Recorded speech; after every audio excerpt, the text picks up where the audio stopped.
Assalamualaikum warahmatullahi wabarakatuh. Selamat pagi anak-anakku. Semoga pagi hari ini kita semua dalam keadaan sehat walafiat dan selalu dalam lindungan Allah Subhanahu wa taala. Anak-anakku yang saya cintai, pagi hari ini Bapak akan memberikan materi pelajaran Quran hadis tentang menyayangi anak yatim, ya. Hadis menyayangi anak yatim. Hadisnya berbunyi Bismillahirrahmanirrahim. An Sahl bin Sa'din radhiyallahu anhu qala Rasulullah sallallahu alaihi wasallam ana wa kafirul yatimi fil jannati hakadha wa asyara bis sababati wal wusta wa farraja bainahuma syai'a, rawahul Bukhari. Yang artinya kurang lebih begini anak-anakku ya. Dari Sahal bin Sa'ad radhiyallahu anhu berkata, Rasulullah sallallahu alaihi wasallam bersabda, saya dan orang-orang yang memelihara anak yatim dengan baik berada di surga seperti ini, seperti begini, kata Rasulullah sallallahu alaihi wasallam sambil memberikan isyarat ya dengan jari telunjuk dan jari tengah, kemudian beliau merenggangkan antara keduanya. Hadis riwayat Bukhari. Nah, baik anak-anak, setelah kita membacakan hadis tadi beserta terjemahnya, maka kita perlu mempelajari mufrodatnya. Ya, mufrodat kosakata per kalimatnya. An artinya dari, ya. Kemudian rodya meridhoi, anhu atasnya. Qala berkata, ana saya, wa dan kafilul yatimi orang yang mengurusi anak yatim, ya. Fi di dalam al jannati surga, hakada seperti ini, ya. Kemudian wa asyara dan memberikan isyarat bisababati dengan jari telunjuk, wal wusta dan jari tengah. Farroja, kemudian farroja itu artinya merenggangkan, bainahuma di antara keduanya. Rawahu artinya meriwayatkan. Baik anak-anak, setelah kita mempelajari, kita membaca hadis anak yatim, kemudian mengartikannya, kita tahu mufrodatnya, kita selanjutnya harus tahu isi kandungan dari hadis tentang anak yatim. Ya. Sebagai seorang mukmin, ya, sudah seharusnya kita bersikap baik dan menyayangi anak yatim seperti yang telah diterangkan Allah, ya, dan dicontohkan Rasulullah Shallallahu Alaihi Wasallam. Kita dianjurkan bergaul dan berbicara baik kepada anak yatim, berbicara yang menyenangkan mereka, menghibur mereka, dan membantu kesulitan mereka. Dengan mengurus anak yatim, maka kita akan masuk surga dan berada dekat dengan Rasulullah Shallallahu Alaihi Wasallam. Anak-anak perlu tahu ya, apa yang dimaksud dengan anak yatim. Ya. Anak yatim adalah anak yang sudah tidak memiliki ayah karena meninggal. Ayahnya meninggal sebelum mereka balik atau sebelum mereka dewasa. Ya, ada istilah yatim, ada istilah piatu. Kalau anak piatu itu adalah anak yang ditinggal mati oleh ibunya, ya.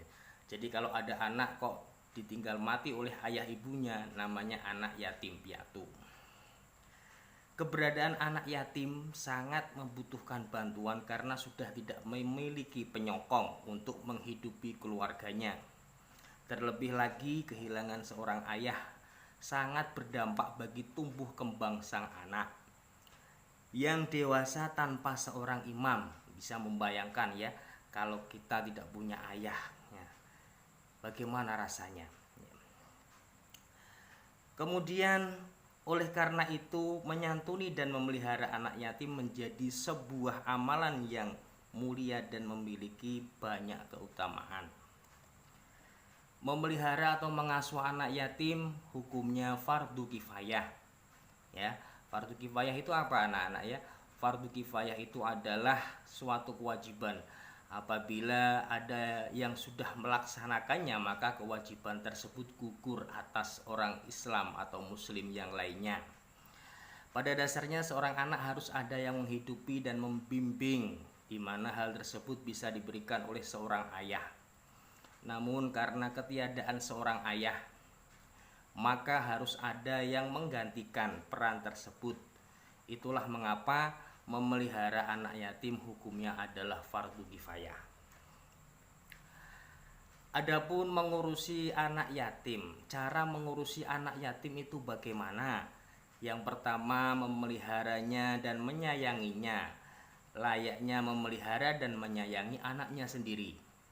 Kemudian yang kedua, menjauhi larangan-larangan Allah yang berkaitan dengan anak yatim. Ya. Kemudian cara menyayangi anak yatim. Yang pertama, memeliharanya dengan ikhlas. Ya, jangan karena ingin sesuatu hal, nggak boleh. Ya, kita harus melaksanakannya dengan ikhlas. Yang kedua, menghukum dengan lemah lembut jika ada hukuman. Ya, harus lemah lembut, jangan sampai terlalu kasar sama mereka ya. Yang ketiga, mengusap kepalanya serta menunjukkan kasih sayang kepadanya. Kemudian hal-hal yang harus diperhatikan dalam memelihara atau mengasuh anak yatim piatu yaitu yang pertama, memberikan makan, pakaian, dan tempat tinggal serta menanggung kebutuhan pokoknya setiap hari. Yang kedua, menanggung segala biaya pendidikan. Yang ketiga, mengembangkan harta anak yatim jika ada. Kalau anak yatim itu mempunyai warisan, maka harus dikembangkan warisannya.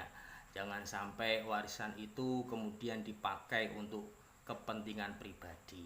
Itu nggak boleh, itu namanya memakan harta anak yatim dan hukumnya haram ya. Orang-orang dengan ikhlas ya, yang memenuhi kebutuhan dan menyantuni anak yatim, maka Allah Subhanahu wa taala akan melembutkan hatinya dan memberikan balasan dengan pahala dan surga di akhirat kelak. Tentu kita bisa menjadi orang-orang tersebut dengan amalan menyantuni anak yatim ini dengan cara yang sudah dijelaskan tadi di atas ya. Tentunya jangan sampai kita juga menjadi orang yang mendolimi anak yatim dengan memakan harta anak yatim tersebut. Tidak boleh ya, hukumnya haram. Apalagi di dalam surat Al-Maun yang pernah diajarkan kemarin, itu kita tidak boleh menghardi anak yatim ya. Tidak boleh menghardi anak yatim itu maksudnya tidak boleh menyakiti hatinya ya.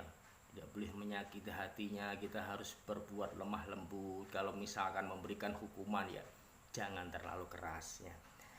Oke anak-anakku, untuk pertemuan pada hari ini ya, jadi pemaparan Bapak sudah cukup ya. Jangan lupa hadisnya untuk dihafalkan beserta terjemahnya.